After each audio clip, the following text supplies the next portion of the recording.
Alright, so a deep sea diver is following a path given by the polynomial graph below. In order to ensure you can locate him at any time, you must write a function to model his path where x represents the horizontal distance traveled and y is the depth of the diver. All measurements are in feet. You know that the diver jumps from a spot 5 feet above the ground. So our job, of course, is to write this function.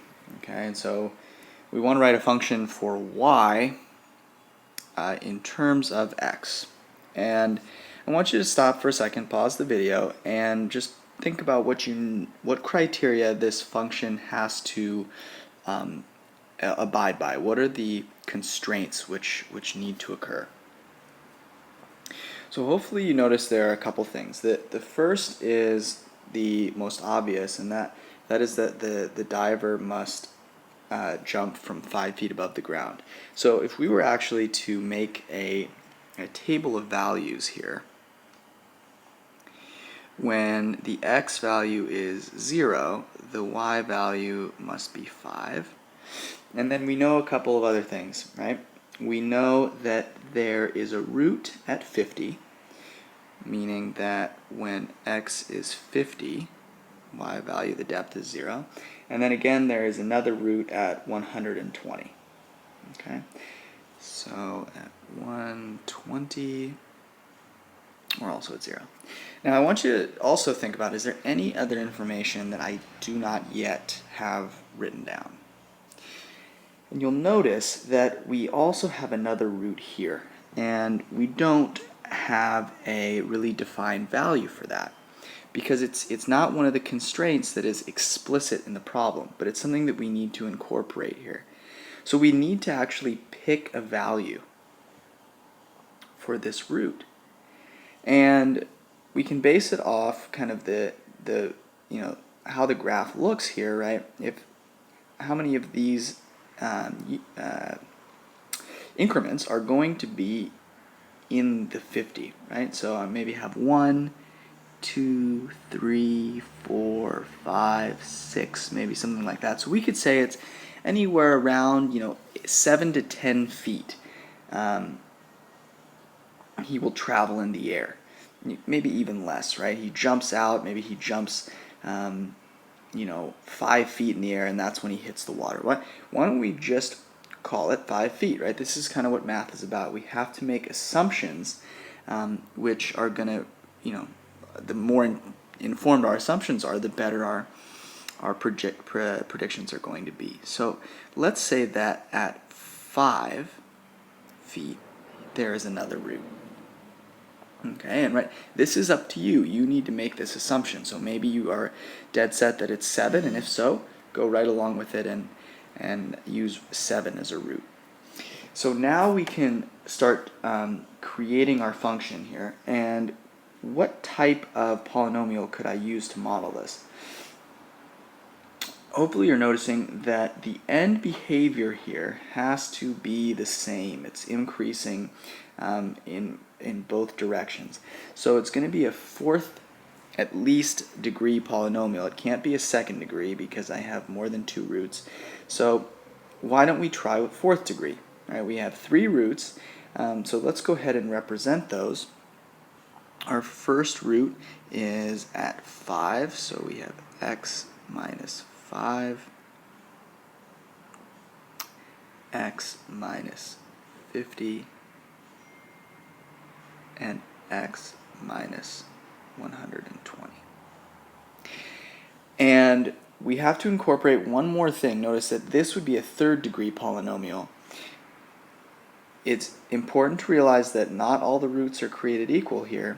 These roots at 5 and 120 are changing sign, but the root at 50 does not change sign, so it has an even multiplicity, and since we need exactly one root to repeat itself in order to have a fourth degree polynomial that works out perfectly, that we can square the x minus 50 term.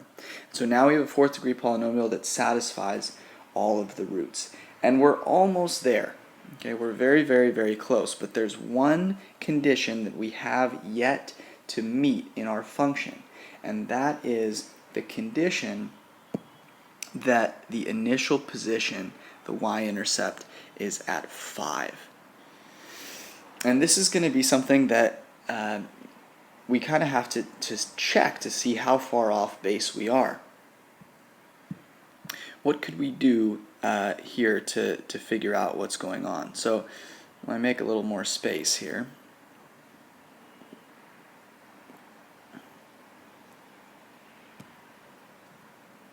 There we go.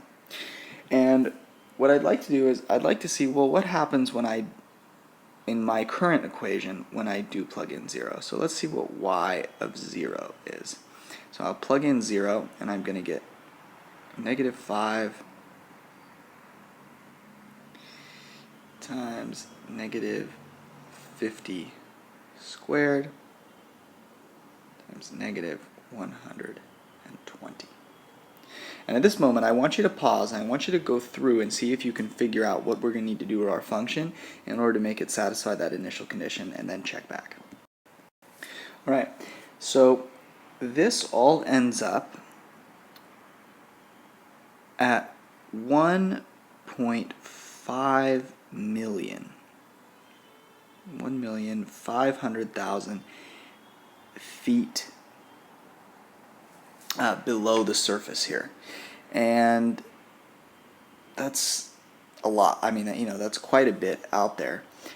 It's nowhere near the 5, I'm sorry, not feet below the surface, but feet above the surface, right? And that's way too many feet above the surface. I can't fathom jumping from 1.5 million feet above the surface, right? Imagine what this is saying. This is saying that your function currently, where it hits the y-axis, when x is 0, it's at 1.5 million feet. That makes absolutely no sense. I would like it to be 5 feet.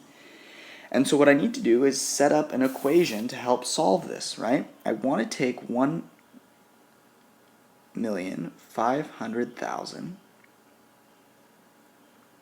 and I want to do something to it so that it will equal 5.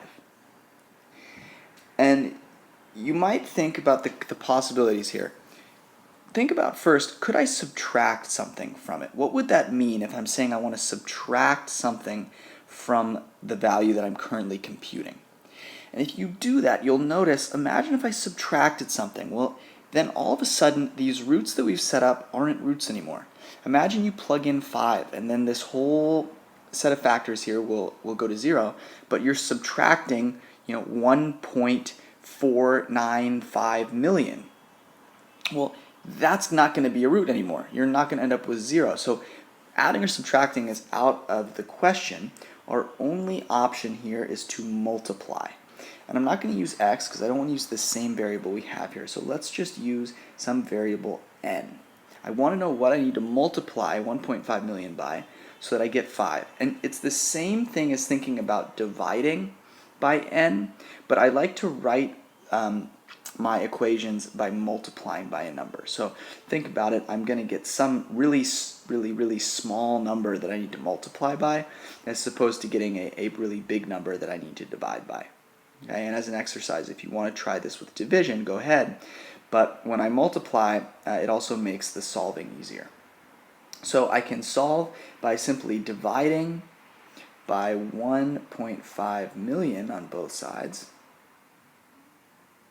And I'm just going to write the division and then 1.5 million over here.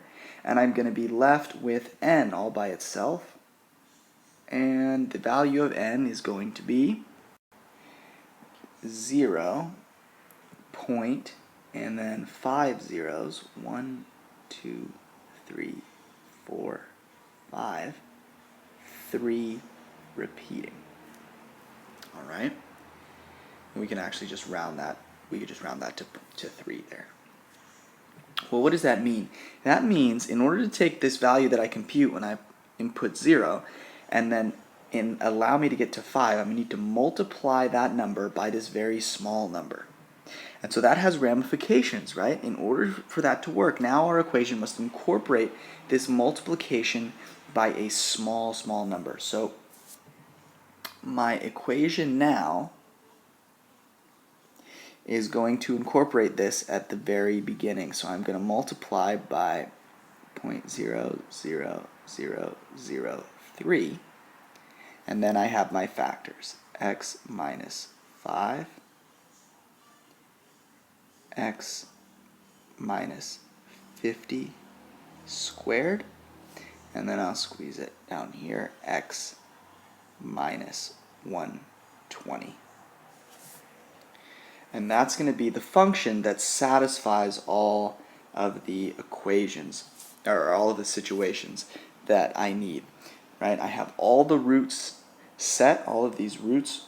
I have a fourth degree polynomial, so it clearly will be able to handle this path, and then I have also made sure that my initial condition is met. So when I input 0, and if you're doubting me, try it. Go ahead and input 0 and see what you get. You will end up with an initial height of 5 feet.